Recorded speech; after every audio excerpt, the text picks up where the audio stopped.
스가랴서 1장 16절 17절 되게 오래 가지요. 이게 스가랴서 주제이기 때문에 시간이 좀 많이 걸립니다. 같이 우리 합독하시겠습니다. 16, 17 시작. 그러므로 주가 이같이 말하노라. 내가 자비와 더불어 예루살렘으로 돌아왔으니 내 집이 그 안에 건축될 것이요 예루살렘 위에 한 줄이 그어지리라. 만군의 주가 말하노라 하라. 너는 더 부르짖어 말하기를 만군의 주가 이같이 말하노니 내 성읍들이 번성하여 다시 널리 퍼져 나갈 것이며 주께서 다시 시온을 위로하고 다시 예루살렘을 택하리라 하라고 하더라. 아멘. 자, 이 말씀을 사도 바울은 로마서 9장과 9장 11장에 잘 정리했다 이렇게 말씀을 드렸습니다. 오늘은 여러분들과 함께 스가랴서 구조, 그러니까 스가랴서는 철저하게 이스라엘 관점에서 7년을 기록한 겁니다. 제가 굳이 환란이라는 말을 안 붙이는 이유는 이게 고정이 될까 봐 그렇습니다. 그래서 환란이라는 단어를 안 붙이고 그냥 한일에 7년 이렇게 부르겠습니다. 이 스가랴서는 철저하게 유대인들, 특히 이스라엘을 그 핵심으로 주체로 기록을 했습니다만 저번 주에는 다니엘서와 요한계시록이 같은 구조라고 말씀을 드렸습니다. 기억나시죠? 네, 기억나시죠?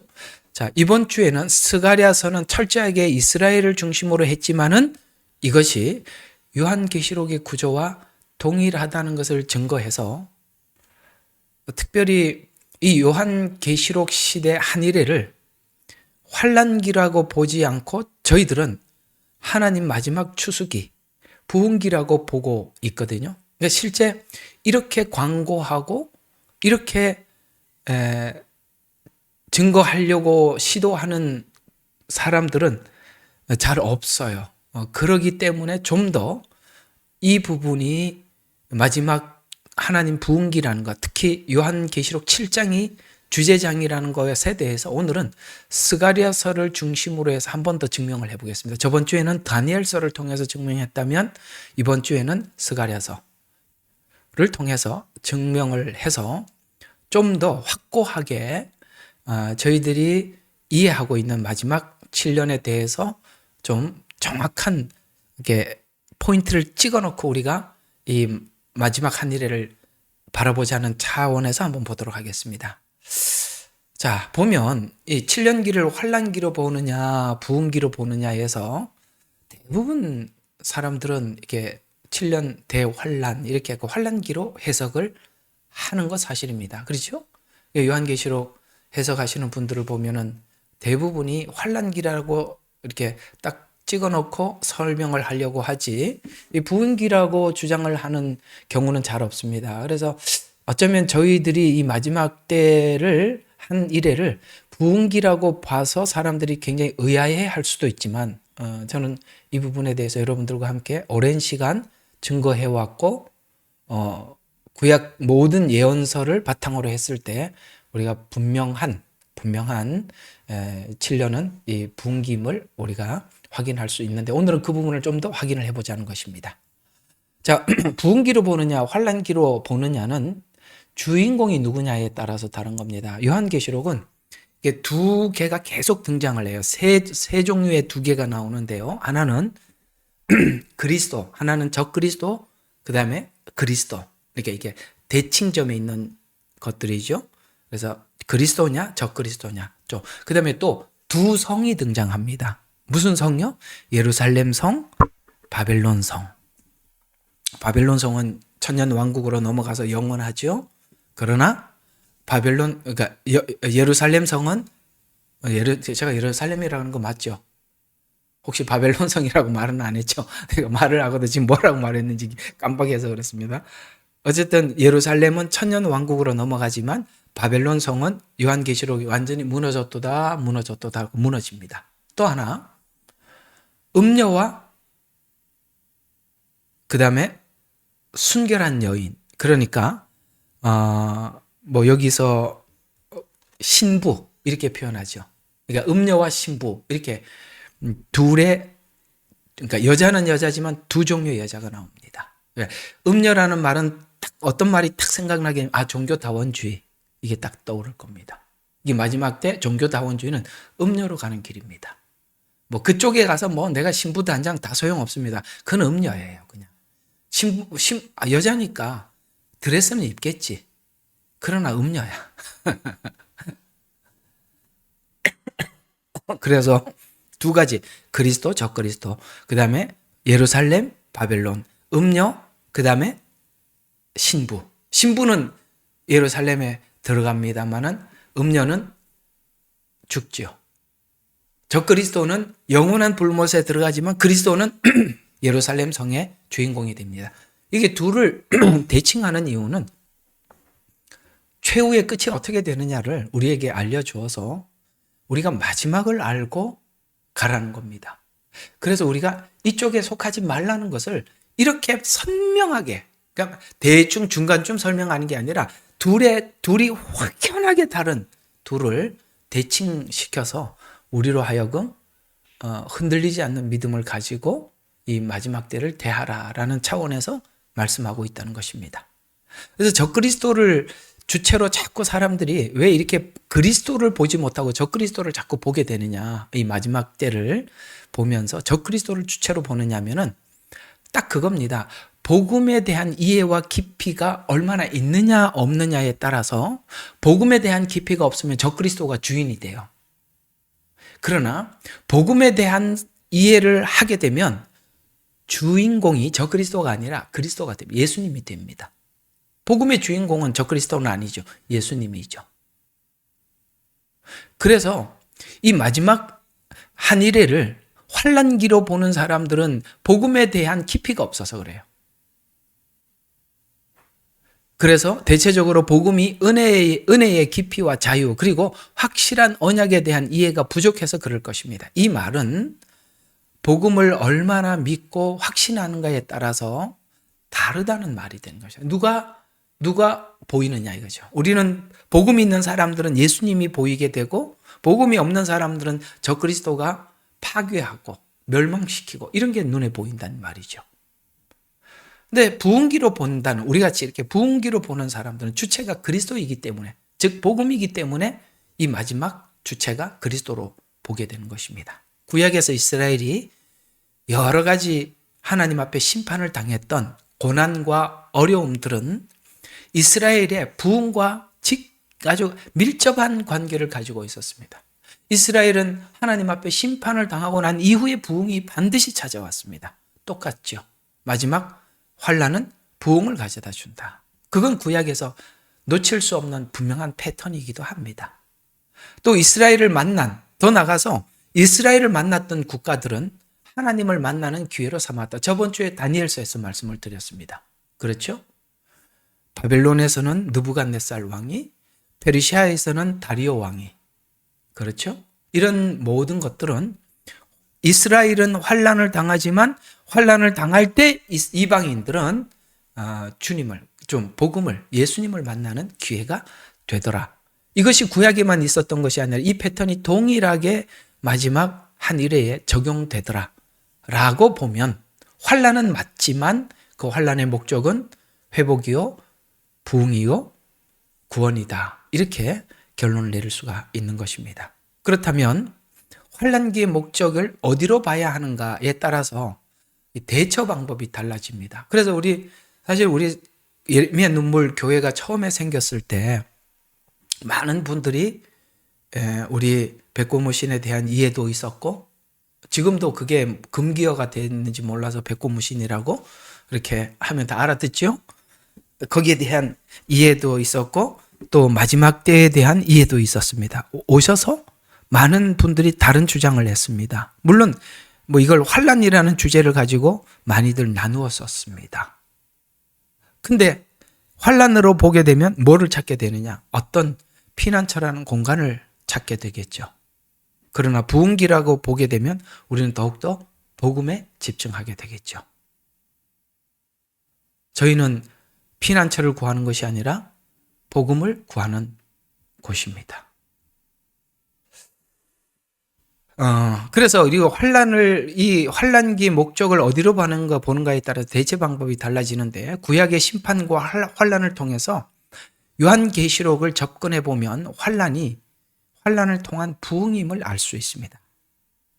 이제 이번에 11월 달에 여러분들과 함께 가면 이 히브리서의 중요한 부분들, 복음, 예언, 소망, 모임, 이런 주제를 가지고 여러분들과 함께 할 것입니다만, 이 히브리서 11장은요, 나름 그 시기마다 환난을 당했던 사람들의 이야기입니다. 그렇죠?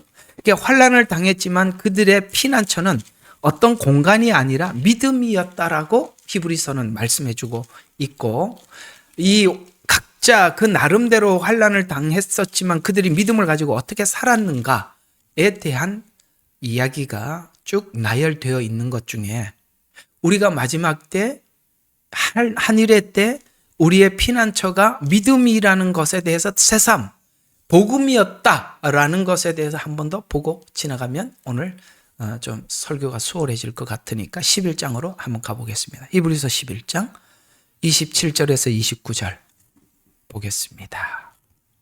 히브리서 11장 27절에서 29절을 보면, 자, 믿음으로 그는 왕의 노여움을 두려워하지 않고, 왕의 노여움 누구죠? 이집트 애굽에서 나올 때 모세가 그 노여움을 두려워하지 않았다. 그 다음에 이집트를 떠났으니 이는 그가 보이지 않는 분을 보는 것 같이 견디었기 때문이라. 왜 보이지 않는 하나님을 보는 것처럼 견뎠죠? 만났었잖아요. 이 일 전에 하나님을 만났었잖아요. 그러니까 여러분들의 피난처는 무엇일까요? 오늘 모세를 보면은 우리의 피난처는 지금 주님을 만나는 거구나. 지금 주님을 만나면 이런 오늘 왕의 두려움, 적그리스도를 예표하거든요. 바로는 그 왕의 뭐를 두려워하지 않았어요? 노여움을 두려워하지 않았어요. 적그리스도의 활동에 대해서 두려워하지 않았다는 것이죠. 그래서 모세는 보이지 않는 분을 보는 것 같이 견뎠기 때문이라. 왜 그걸 견딜 수 있었냐면 뭔가 하나님께서 주시는 이 복음에 대한 분명한 이해가 있었다고 28절에 말하고 있습니다. 28절 우리 같이 한번 읽어볼게요. 이게 복음이거든요. 자, 시작. 믿음으로 그가 유월절과 피 뿌리는 예를 지켰으니 이는 첫대생을 멸하는 이가 그들을 손대지 못하게 하려 한 것이라. 아멘. 피 뿌리는 예, 이게 뭐죠? 십자가 보혈 복음이잖아요. 그러니까 결국은 모세가 그렇게 담대했잖아요.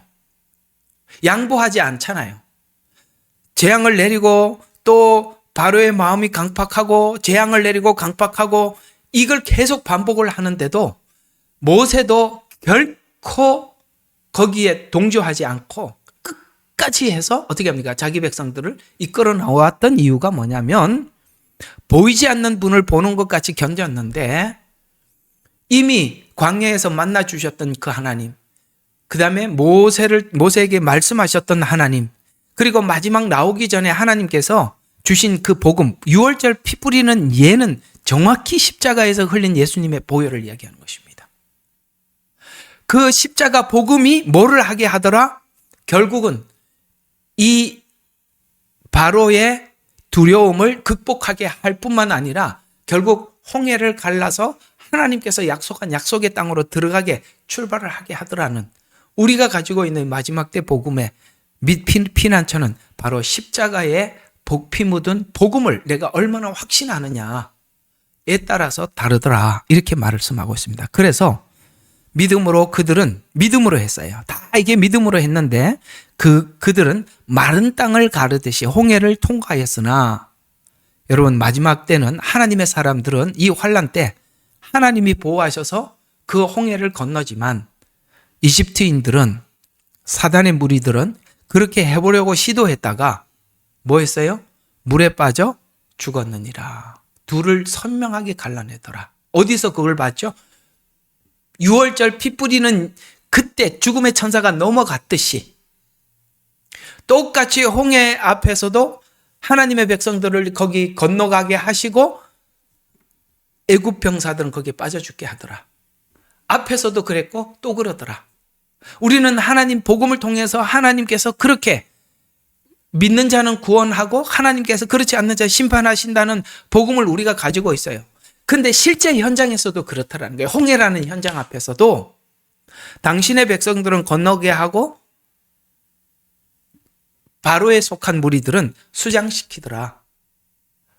그러니까 우리는 앞에 있는 복음을 듣고 훗날 재림 때 하나님께서 행하실 그 일들에 대해서도 조금도 의심하지 않게 되더라. 이런 것처럼 모세가 구약 믿음의 사람들의 필두 선두주자잖아요. 그죠? 모세가 선두주자잖아요. 여기 나오는 이 사람들은 다 누구냐면은 모세 이후의 사람들이잖아요. 그 뒤에 오늘 33절부터 쭉 보면은 그렇잖아요. 이 사람들 모세 이후의 사람들입니다. 사사시대 사람들, 사사들을 쭉 이야기하면서 33절 보면은 정말 이 환난기 때 정말 어려울 때 이들은 어떤 일을 했는지 한번 봅시다. 진짜 믿음을 가진 사람들은 자 33절 그들은 믿음을 통하여 왕국을 정복하기도 하고 의를 이루기도 하고 약속을 받기도 하고 사자들의 입을 막기도 하고 불의 세력을 소멸하기도 하고 칼날을 피하기도 하며 연약한 중에 강하게 되기도 하고 전쟁에서 용맹스럽게 되기도 하며 외적들을 폐주시키기도 하며 여자들은 그들의 죽은 자들을 다시 살려받기도 하고 어떤 사람들은 고문을 당하면서도 굳이 면하려 하지 않았으니 이는 그들이 더 좋은 부활을 얻고자 하려 함이라. 뭘 바라봤습니까? 주님 오셔서 상급 주실 것을 기대하고 바라볼 수 있었다는 것이죠. 그러니까 그 후에 하나님께서 이 환난 후에 있을 하나님 나라 거기에서 주실 상급 그 나라에 들어가서 주님과 함께 더불어 살 것 이런 걸 생각하고 있었다는 그 후를 믿었다는 거예요.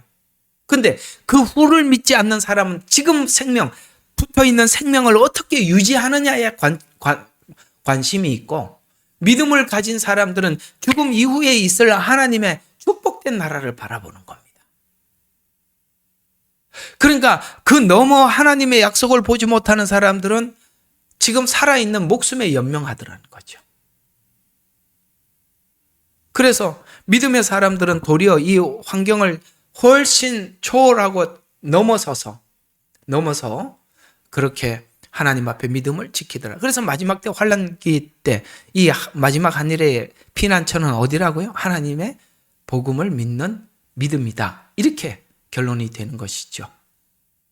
자, 그러면 오늘 이제 지난주에 이 다니엘서 구조를 통해서 환난의 목적이 유대인과 이방인의 구원 곧 계시록 7장이라고 말씀을 드렸었어요.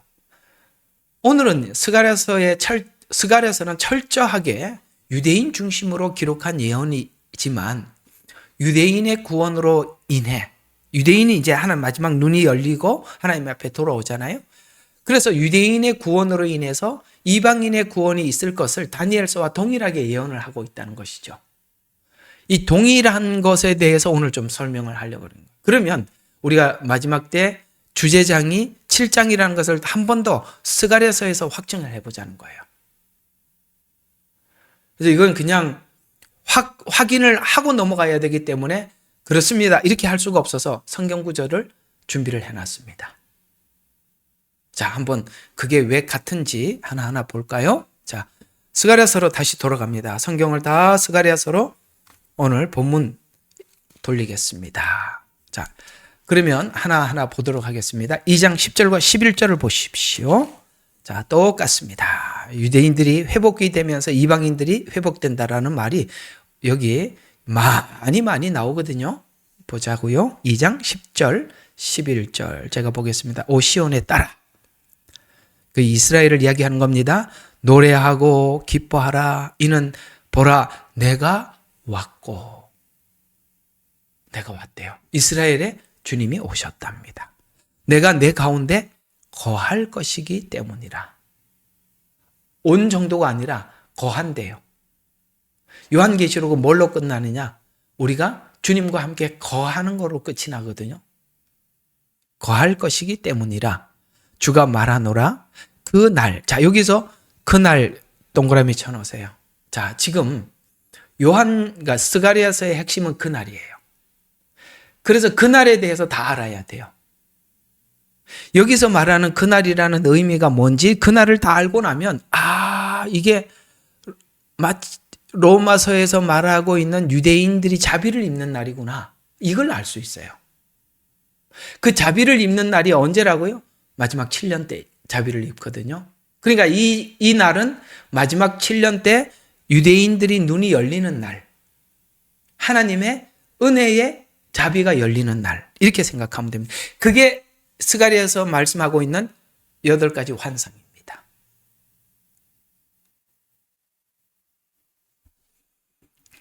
다 못 따라오겠지만 따라와 보세요. 제가 설교한 거 꼭 다시 연구하셔야 돼요. 이거 한 번 그냥 듣고 이해합니다. 그러면 여러분 천재고. 공부하기 좋잖아요. 여기 글도 다 보이니까 이렇게 보면서 하나하나 여기 다 보면서 공부할 수 있으니까 꼭 보시기 바랍니다. 자, 그러면은 그 날, 이게 도대체 무슨 뜻이냐 이거죠. 마지막 한 일회를 이야기하거든요. 특별히 후 3년 반을 이야기합니다. 그날은요. 자, 그날 무슨 일이 있을 것이냐. 11절. 그날에는 많은 민족들이 주께 합류하여 내 백성이 되리라. 놀랍죠? 그날은 이스라엘의 눈이 열리는 날이에요. 이스라엘에 주님이 오실 날이에요. 그런데 이스라엘만 이야기하는 게 아니라 많은 민족들이 주께 합류한대요. 요한계시록 7장이잖아요. 14만 4천 셀 수 없는 흰 무리들. 그게 그날이잖아요.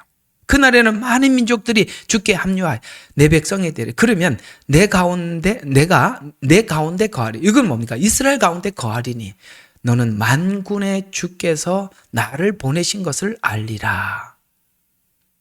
자, 복잡할 때는 하나하나만 가면 좋아요. 자, 그 다음 그날은 어떤 날이냐. 자, 환상들이 그 얘기예요. 자, 1절부터 5절, 3장 1절 5절. 자, 또 대제사장 여호수아가 주의 천사 앞에 섰고 사단들이 그를 저지하려고 그의 오른편에 서 있는 것을 내게 보여주시니라. 자, 여기는 대제사장 여호수아는 물론 예수님을 상징하지만 오늘 여기 스가랴서에서는 이스라엘을 예표한다는 거예요. 왜냐하면 이스라엘은 모든 나라 중에서 제사장 국가로 세웠어요. 공감하시죠? 이스라엘은 모든 민족의 제사장 국가로 세웠어요. 그런 측면에서 이스라엘로 보시면 이 스가랴서가 말씀하고 있는 내용이 그대로 흘러내려가는데요. 한번 보시죠.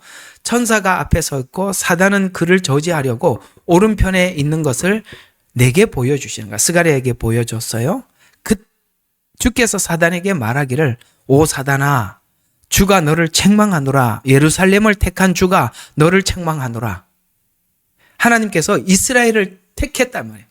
그 택한 내 백성이라는 거예요. 그래서 책망하노라. 예루살렘을 택한 주가 너를 책망하노라. 이것이 불에서 꺼낸 나무가 아니냐 하시니라. 왜요? 왜 불에서 꺼냈죠? 이들은 다 타지 않고 타다 멈춘 나무라는 거예요. 타다 멈췄어요. 이들은 지금까지 믿음을 지키기 위해서 율법을 지켜요. 이거는 그냥 타다 멈춘 나무야. 그래서 더러운 옷을 입고 꺼낸 나무에 그때 여호수아가 더러운 옷을 입고 주의 천사 앞에 섰더니 주께서 자기 앞에 서 있는 자들에게 대답하여 말씀하시기를 그에게 더러운 옷을 벗기라 하시고 그에게 말씀하시기를 보라 내게 죄악을 제하였으니 내 옷을 받고 너를 입히리라 하시기에. 자, 이거 복음을 모르면 이 말은 해석이 안 되고 마음대로 이상하게 해석이 되는 거예요. 그러면 더러운 옷은 뭘까요? 그렇습니다. 유대인들은 지금까지 율법으로 의롭게 되기 위해서 하나님이 주신 의를 거부했었어요. 그래서 지금까지 그들은 제사장 역할을 했지만 하나님이 보실 때 하나님의 옷이 아니라 지금 구약에 있는 그 누더기 옷을 입고 지금까지 율법을 통해서 의롭게 되려고 몸부림쳤는데 그것이 의롭게 되지 않아서 지금 어떻게 됩니까? 더러운 옷을 입고 섰다 이 말입니다. 그건 마치 주님께서 이 땅에 오셨을 때 바리새인들과 서기관들이 자기들의 의를 가지고 하나님 앞에 나오듯이 이 더러운 옷은 그런 의미를 가지고 있어요. 복음을 알아야 이걸 이해를 하는데 이걸 복음으로 적용을 하지 않으면 이 더러운 옷이라는 것이 이상한 해석이 돼버리는 거예요. 그렇지 않아요? 내가 그렇잖아요. 예언은 복음을 모르면 딱 결정적인 데서 안 풀린다고. 이게 결정적인 부분들이에요. 근데 이걸 더러운 옷이라는 이 해석들을 보면 별의별 게 다 해놨어요. 복음을 모르면 그렇게 하는 거예요. 은혜와 율법의 관계를 모르면 이 옷이 왜 더러운 옷인지, 왜 주님이 벗기고 입혀주는지 몰라요. 우리는 우리의 복음도 그래요. 주님이 입혀주신 거예요. 아시겠어요? 우리가 입은 게 아니라 이 말이에요. 드디어 이스라엘의 눈이 열려서 하나님이 주신 옷을 받고 입는 거예요. 내가 말하기를 그들을 시켜 그의 머리 위에 면류관을 씌우게 하소서 하였더니 그들이 아름다운 관을 그 머리에 씌우고 옷을 입히더라. 그리고 주의 천사는 곁에 섰더라. 요거 어디 나오죠? 그럼요. 요한계시록에 나오잖아요. 요한계시록에 하나님께서 수고한 자들에게 하나님 생명의 면류관을 씌워주시고 옷을 입혀주셔요. 그리고 그 이스라엘의 수고에 대해서 하나님께서 예루살렘 성에 12지파의 이름을 새겨서 기둥이 되게 하시는 거예요. 여러분, 우리는 자꾸 유대인들에 대해서 사람들이 이게 잘못 좀 이해를 하고 그렇게 이야기를 하는데 사실은 우리는 참 감사하고 귀한 분들입니다. 하나님께서 우리 이방인들에게 복음을 흘려보내기 위해서 그들의 하나님이 눈을 감기셨고 그들의 눈이 열렸으면 얼마나 우리보다 더 선명하게 열렸겠어요. 그들은 구약부터 어때요? 저희들이 지금 같이 함께 성경 공부하면서 구약에서 복음을 찾아내니까 너무 신비롭죠. 이스라엘 백성들이 제가 아는 만큼 훨씬 더 잘 알겠죠. 제가 아는 거는 진짜 요만큼 아는데 여러분들 우리한테는 이렇게 은혜가 되는데 그들이 이게 복음이 열렸을 때 얼마나 대단하겠습니까? 주님께서 이제 그들에게 옷을 벗기고 입혀주셨다라고 그렇게 말씀을 하고 있습니다. 그래서 대제사장 같은 이스라엘의 옷을 입는 날, 그래서 그날은 무슨 날이라고요? 이스라엘이 더러운 옷, 곧 율법의 옷을 벗고 은혜의 옷을 입는 날, 이렇게 정리가 되는 겁니다. 3장 1절과 5절을 보면 이렇게 푸는 거예요, 성경은. 그러니까 복음을 모르면 이런 데서 막힌다. 이게 또 예언으로 푼단 말이에요. 그러면 안 돼요. 철저하게 예언은 복음을 향해서 가고 있기 때문에 복음을 알면 이게 벗기는 옷과 입히는 옷이 무슨 뜻인지 알게 됩니다. 자, 그 다음 또 그날은 어떤 날인가? 왜 그들의 눈이 열렸나?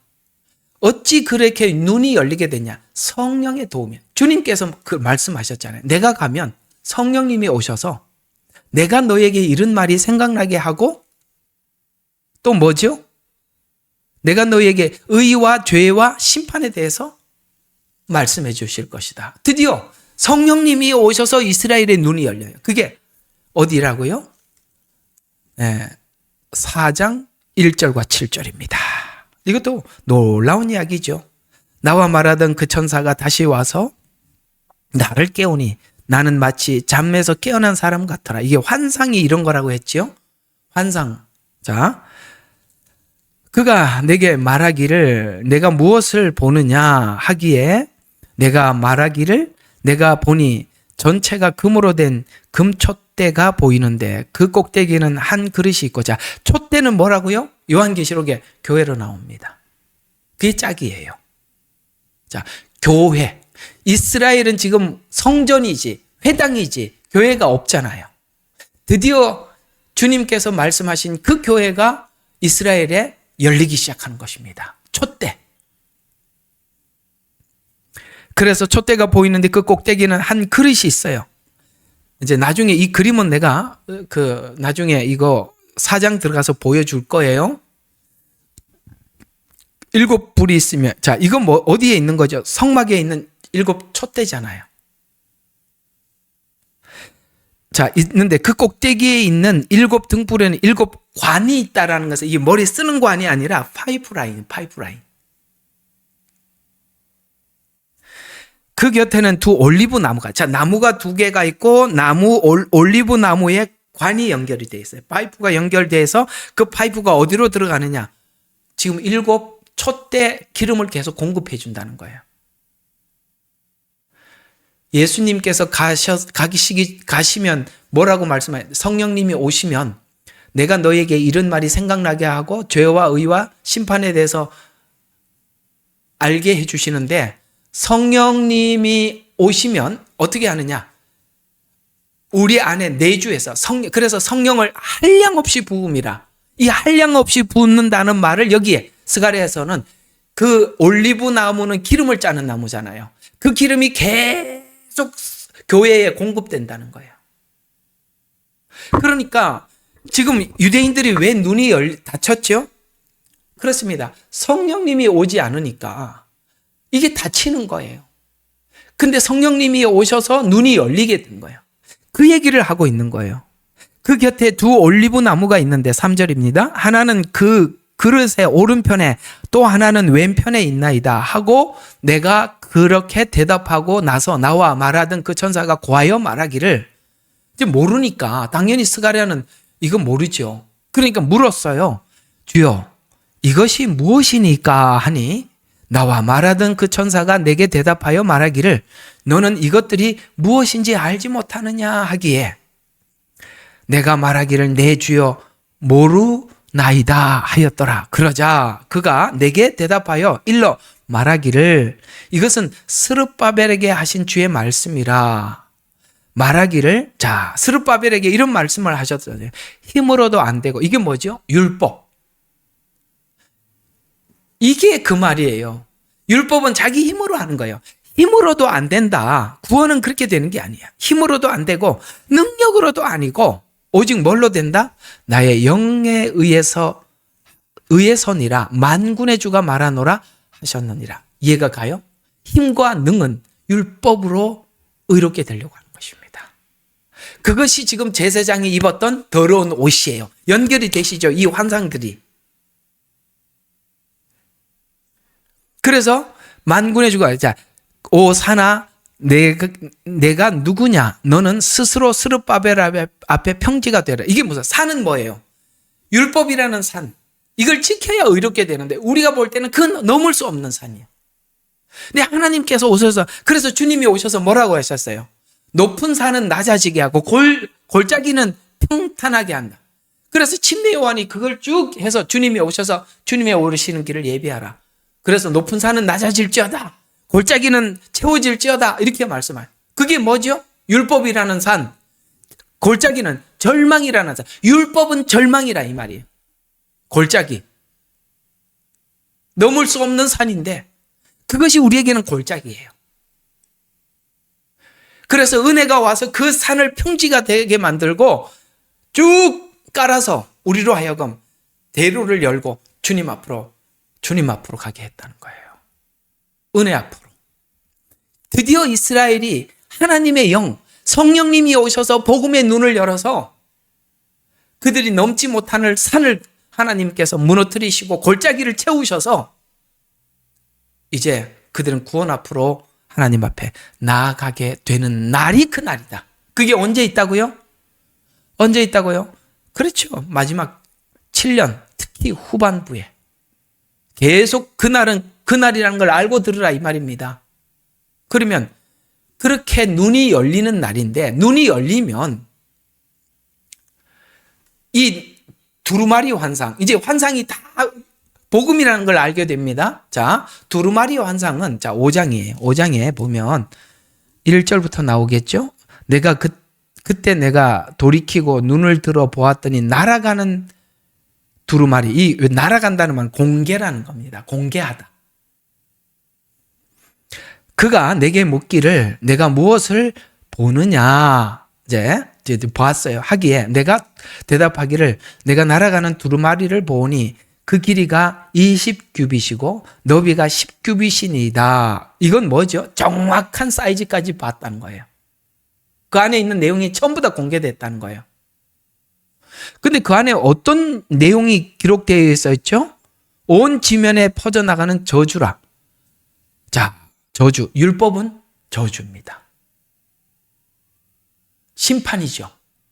그 안에 그 두루마리 안에 이런 말이 율법이 기록되어 있어요. 도둑질하지 말라. 이건 뭐죠? 계명에 있던 이야기들이에요. 그 다음에 또 뭐죠? 맹세하는 자는 누구에 따라 누구나 그것에 따라 저편에 있는 대로 끊어질 것이다. 예수님 말씀, 하늘로도 맹세하지 마라. 성전으로도 맹세하지 마라. 맹세하는 걸로 도망가지 마라. 이해가 가요? 우리가 율법을 지키지 못하면 꼭 뒤에 하겠다고 맹세하는 걸로 골기하고 도망가는데 그거 하지 말라는 거예요. 골기하면 뭐예요? 지금까지 안 했는데. 여러분 죽을 때까지 저는 율법대로 살겠습니다. 맹세. 아이고 그거 다 전부 다 눈속임이죠. 맹세하지 마라. 맹세로 율법을 피해가지 말라 이 말입니다. 만군의 주가 말하노라. 내가 그것을 내어놓으리니 도둑의 집과 내 이름으로 거짓되이 맹세하는 집으로 들어가리라. 심판하겠다는 거예요. 또 그것이 집 가운데 남아있을 것이며 거기에 목재들과 석재들과 더불어 그 집을 소멸하리라. 이거 뭐죠? 전부 다 이 거짓된 고백들. 율법은 우리가 항복하라고 줬는데 맹세하는 거는 더 자기가 해보겠다고 다지는 거 아니겠어요? 하지 말라는 거예요. 근데 이 두루마리를 어떻게 하지요? 어떻게 하죠? 그 다음을 보시면 에바 비유가 나와요. 자, 이 두루마리를 어떻게 하느냐면 보세요. 자, 그때에 나와 말하던 천사가 이게 뭐 어떻게 하다 보니까 이거 환상을 다 설명하게 되네요. 그때 나와 말하기를 그 천사가 나와 내게 말하기를 이제 내 눈을 들어 나오는 이것이 무엇인지 보라 하기에 내가 말하기를 그것이 무엇이니까 하니 그가 말하기를 이것은 에바니라 하더라. 그가 말하기를 이것은 온 땅에 퍼진 그들의 모양이니라. 자, 에바 보라 납 한 달란트가 들어 올려졌으며 자, 한 달란트는 무게잖아요. 근데 여러분 왜 납이라고 했을까요?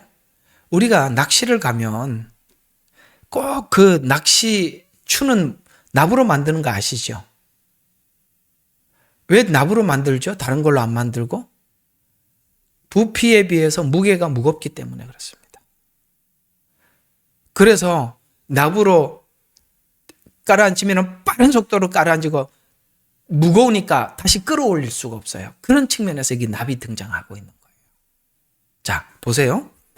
한 달란트가 되는 납 한 달란트가 들어 올려졌으며 그것은 에바 가운데 앉은 한 여인이라. 이 여인은 누구죠? 사실은 음녀입니다. 나중에 자세히 설명을 할게요. 음녀입니다. 그가 말하기를 이것은 악한 것이라 하고 그가 그것을 에바 가운데 다 던지고 납 한 덩어리를 그 입 위에 던지니라. 그가 그 입 위에 던지니라. 무슨 말입니까? 말로 죄를 짓게 만들었다는 거예요. 우리를. 말로 거짓말로. 음녀는 입만 열었다 그러면 거짓말이잖아요. 그래서 납 한 덩이를 그 위에 던지니라. 그때 내가 눈을 들어보니 보라 두 여인이 나오고 그들의 날개 위에는 바람이 있으니 자 그들을 황새 날개 같은 날개를 가졌음이라. 그들이 땅과 하늘 사이로 에바를 들어 올리더라. 이게 무슨 말이냐? 여러분 비행기가 이게 뭐 이렇게 프로펠러 빙빙빙빙 도는 비행기처럼 이게 비행기가 지금 이 무거운 이 죄를 끌어올려서 지금 비행기에서 어떤 짐을 끌어올리듯이 새가 끌어올려서 지금 어디로 간다 이 말이에요. 이해가 가요? 네. 에바 여기 죄의 목록들을 이렇게 기록되어 있는 이 에바를 들고 납을 이렇게 거기다 이렇게 해서 어디로 가고 있어요. 어디로 가는지 한번 봐요. 황새의 날개가 같은 날개를 가졌으니 땅과 하늘 사이에 에바, 이게 하늘로 이제 들어올리더라. 그때 내가 나와 말하기를, 이 천사에게 말하기를, 이들이 그 에바를 어디로 옮기나이까? 지금 막 들고 가니까 어디로 옮깁니까? 하나 했더니 그가 내게 말하기를, 시날 땅에 그 집을 세워, 시날 땅에 그것을 세워 집을 지으려 함이라. 시날 땅이 어디죠? 바벨론. 죄의 원산지로 간다는 거예요.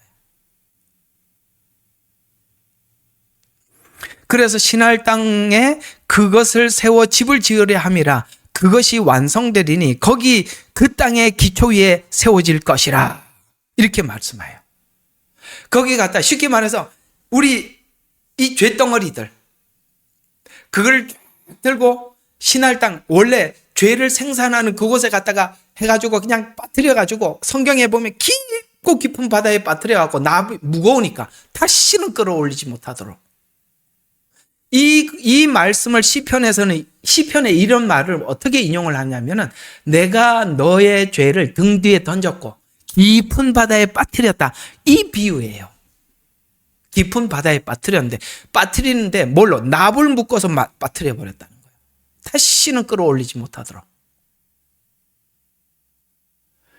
이게 로마서에서는 뭐라고 말씀하셨죠?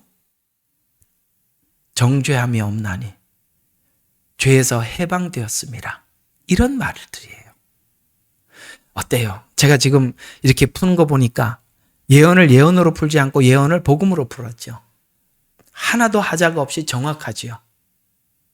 복음을 모르니까 예언을 예언으로 접근을 하니까 복음으로 접근을 해서 풀어야 될 부분을 다시 이상하게 예언으로 풀려고 하니까 이 예언이 맞지 않으니까 억지로 자꾸 붙이게 되는 거예요.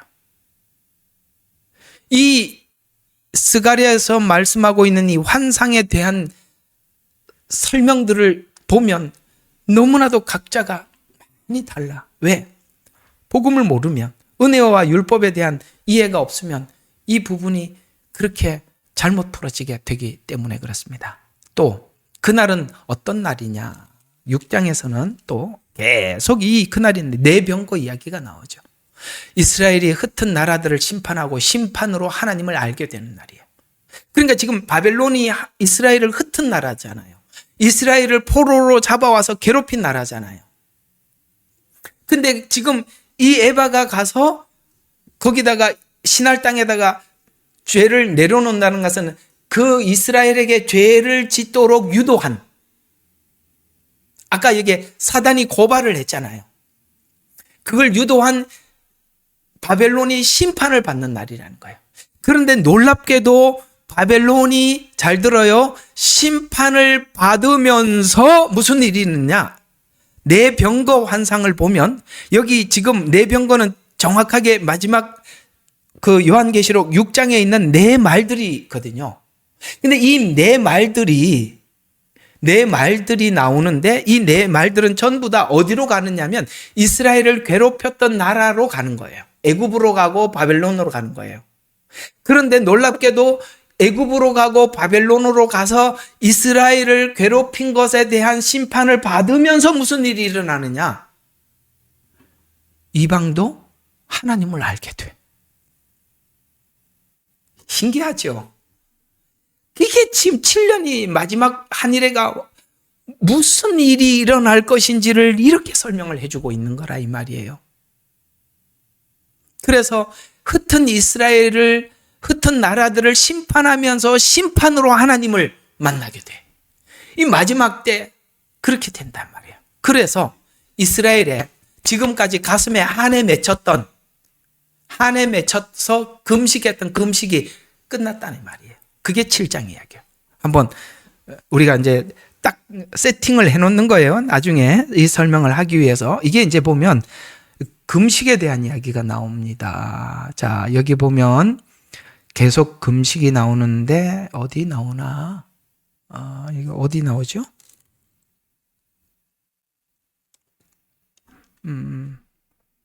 예, 4절부터 보십시다. 자, 3절부터 봐야 되겠죠? 자, 만군의 주의 집에 있었던 제사장들과 선지자들에게 고하여 말하기를 내가 여러 해 동안 이같이 하였던 것처럼 계속 지금까지 그렇게 했는데 너 나 자신을 성별하고 다섯째 날에 울어야 하나이까? 이제 이렇게 물었어요. 그랬더니 그때 만군의 주의 말씀이 내게 임하여 말하기를 그 땅의 모든 백성과 제사장들에게 일러 말해라. 너희는 70년 동안 다섯째 달 금식, 일곱째 달 금식. 그때 애통하였을 때 너희가 나를 위하여 금식하였더냐? 정녕 나를 위하여 금식하였더냐? 또 너희가 마실 때 자신을 위하여 먹고 너희 자신을 위해서 마신 것이 아니냐? 예루살렘 그 주변 성읍들과 사람들이 살고 번영했을 때 사람들이 자, 이건 이제 복잡하니까 오늘 이야기만 좀 하려고 한다면 그런 이야기입니다. 이스라엘 백성들이 그때 금식을 했었어요. 그 금식을 했던 이유가 뭐냐면 어떤 자기들이 예를 들어서 성전이 이방인들로부터 성전이 공격을 받아서 성전이 함락이 되었을 때 그때 자 그게 뭐죠? 여기 다섯째 달 금식. 그 다음에 성벽이 허물어졌을 때가 일곱째 달 그렇게 했어요. 이해가 가요? 공격을 받았어요. 5월 달에. 그리고 7월 달에 성벽이 무너졌어요. 그리고 그 다음은 뭐냐면은, 그 다음 또 금식이 어떤 금식이었냐면은, 총독이 사로잡혔을 때. 이스라엘에. 그러니까, 그때를 잊지 말자고 금식을 했었어요. 그래서 주님, 그러면 이게 우리에게 자유를 주고 난 뒤에 그럼 우리가 했던 금식을 그 애통하고 잊지 못할 그날들을 기념하면서 계속 금식해야 됩니까? 라고 물었더니 이제 너희들이 야 금식을 나를 위해서 했냐 너희를 위해서 했냐 이렇게 묻잖아요. 또 나중에 금식에 대해서 한번 또 이야기를 하겠습니다만 이게 뭐냐면 애통하고 슬퍼했던 그때 근데 이제 어쨌든 이 이야기는 뭐래? 금식을 할 필요 없다 이런 이야기를 하는 겁니다. 왜? 아까 그러잖아. 내가 왔고 내가 너희와 함께 거할 것이다. 이 말씀 여기 나왔어요. 이게 이제 이 비밀이 여기서 풀어지는 겁니다. 여러분 마태복음 9장 14절과 15절에 예수님 이런 말씀하신 적이 있어요. 그때에 요한의 제자들이 주께 와서 이르되 우리와 바리새인들은 자주 금식하거늘 여기 금식하듯이 그들을 어떤 걸 위해서 금식하거늘 어찌하여 당신의 제자들은 금식하지 아니하냐니까. 지금 이스라엘은 훗날 이제는 금식을 제자들처럼 안 하는 날이 온다 이 말이에요. 당신의 제자들은 왜 금식 안 합니까? 하니 예수께서 이르시되 혼인집의 신랑들이 신랑과 함께 있을 때 동안에 어찌 슬퍼할 수 있겠느냐. 주님이 왔잖아. 여기 스가랴서 자 내가 왔는데 무슨 금식을 하냐. 여러분 주님 만나면 우리 속에 있는 슬픔 다 끝나는 거예요. 근데 무슨 또 금식을 왜 해? 신랑이 왔는데 그 얘기잖아요. 그러니까 자 손님들이 신랑과 함께 있을 동안 어찌 슬퍼할 수 있겠느냐. 그러나 신랑이 그들에게 떠날 날이 있으리니 그때 금식하리라. 이게 무슨 말이죠? 신랑이 있을 때는 금식하지 말라는 거예요. 그러니까 지금 이 환상이 그날을 이야기하는데 그날은 오늘 여기 7장을 마무리로 이렇게 끝장이 나는 겁니다. 8장에서 이제 전부 환상을 보여주고 이 마지막 그날이 되면 너희들에게 이런 날이 될 것이다라고 말씀하고 있는 게 8장 이야기예요. 번영의 날이라. 그런데 자 이걸 좀 기억해 두세요. 1장 14절부터 17절에 했던 말을 8장 1절에서부터 3절까지 똑같이 다시 그대로 대입을 시켜놨어요. 자, 무슨 말이냐면 1장에서 계시할 때 우리가 지금 14절부터 17절을 하고 있잖아요. 아까 본문이 그거였잖아요. 그죠? 이 본문을 환상을 다 기록을 하고 8장에 다시 설명을 하고 있어요. 무슨 뜻이겠어요? 다니엘서하고 똑같은 구조라 이 말이에요.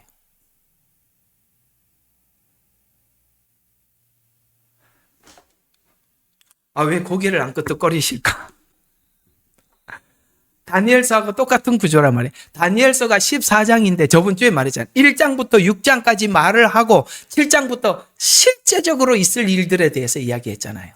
똑같은 거예요. 앞에 여기 있는 1장부터 7장까지가 다니엘서 1장과 6장처럼 똑같은 구조란 말이에요. 이 환상은 이스라엘에게 그날이 돼서 눈이 열릴 날이 되는데 이 눈이 열리고 나면 8장부터 실제 이런 일들이 진행된다. 그게 전부 다 보면 마지막 한 일에 있을 일들에 대해서 쭉 설명을 하는 거예요. 그래서 1장 14절부터 17절까지 했던 말씀을 8장에서 그대로 다시 들어오는 거예요. 그럼 무슨 말이냐?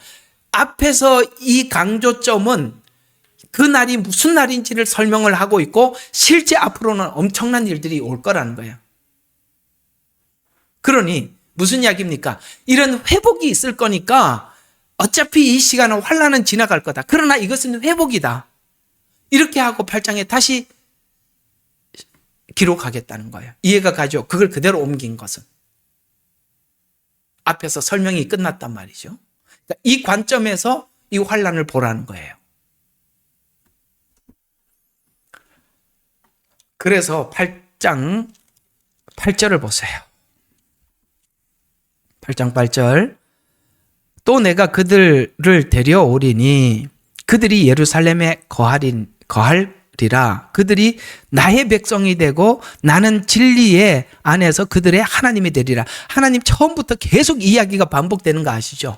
나는 그의 하나님이 되고 너는 내 백성이 될 것이다. 이게 처음부터 쭉 우리에게 강조해왔던 메시지였습니다. 그래서 거할 것이다. 나의 백성이 될 것이다. 그런데 내가 그들을 데려오리니 이게 무슨 뜻이죠? 앞에 동쪽 지방과 서쪽 지방에서 구원하리라. 이건 뭐죠? 알리야. 대체 신학에서는 알리야가 없어요.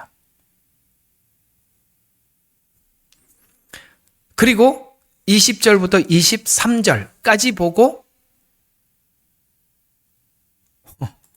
이걸로 오늘 또 더 못하나? 다 돼가네요. 자, 20절부터 23절은 여기다가 제가 직접 적어놨으니까 글을 함께 보시기 바랍니다. 만군의 주가 이같이 말하노라. 백성과 많은 성읍에 거민들이 오게 되리라. 자, 이제 많은 성읍에 거민들이 오게 되리라. 어디로? 예루살렘으로 오게 될 것이다. 한 성읍의 거민들이 다른 곳으로 가서 말하기를 우리가 속히 주 앞에 기도하고 만군의 주를 찾으러 가자.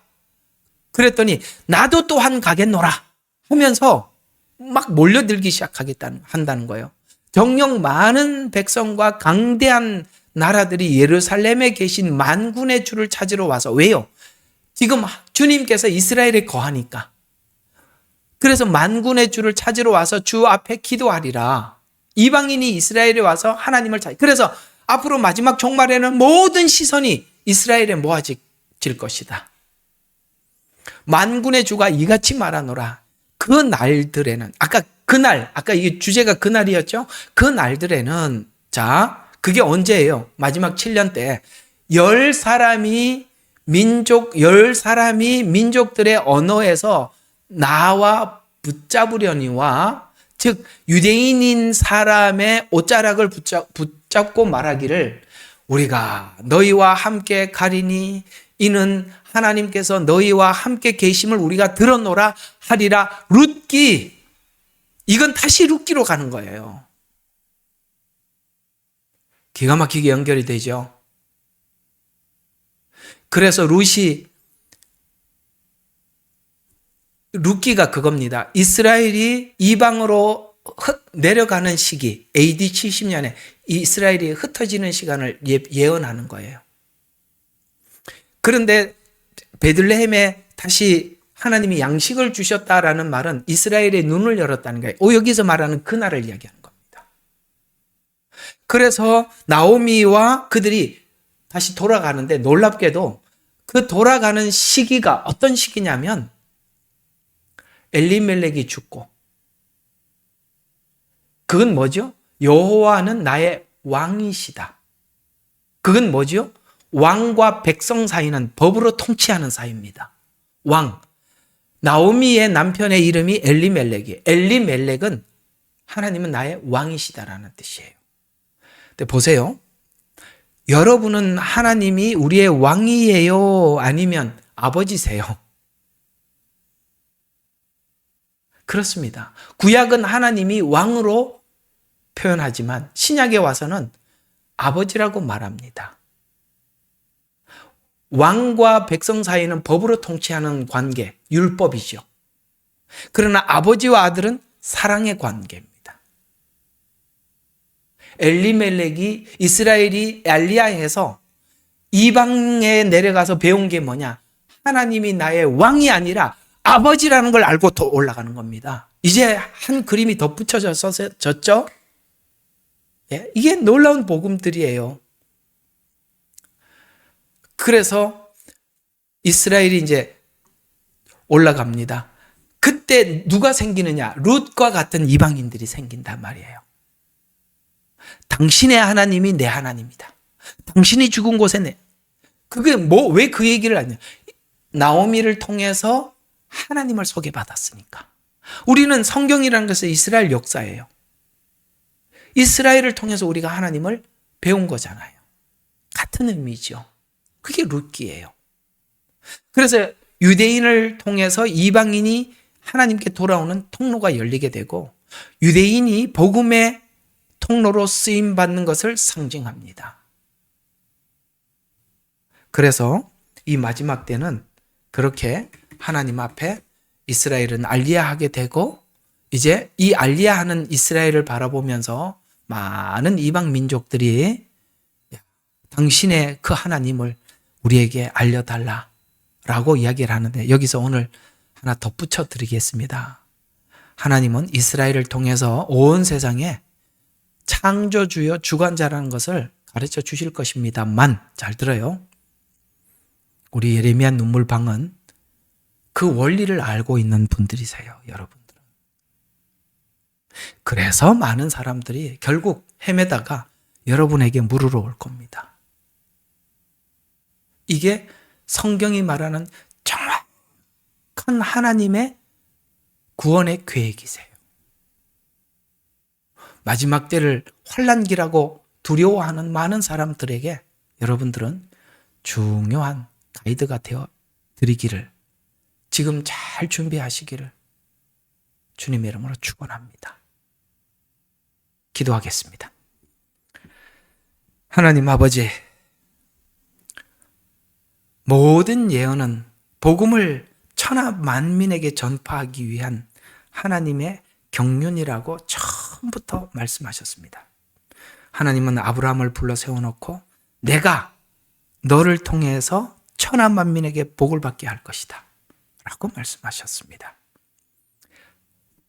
그렇게 약속하신 하나님은 이스라엘을 세우셨고, 이스라엘을 통해서 세상에 하나님 창조주 되시고 주관자 되시고 구원자 되심을 알리고 계십니다.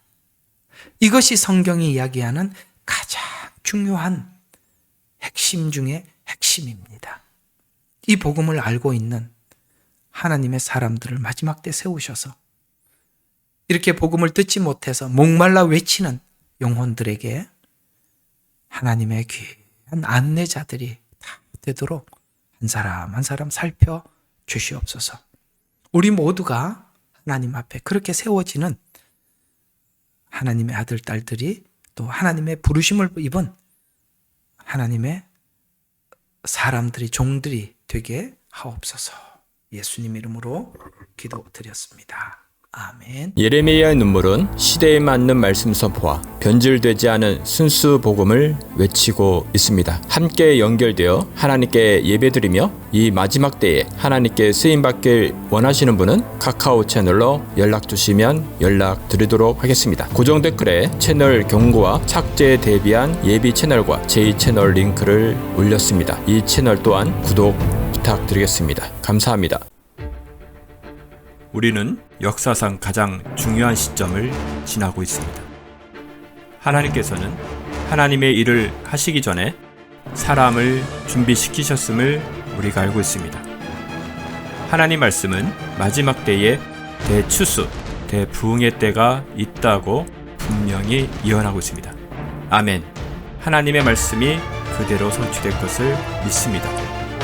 예레미야 눈물은 잠자는 교회와 영혼을 깨우기 위해 노력하고 있습니다. 이 가슴 뛰는 일에 함께 하길 원하시는 분은 카카오 채널로 연락 주시기 바랍니다. 당신은 위대한 하나님의 사람입니다.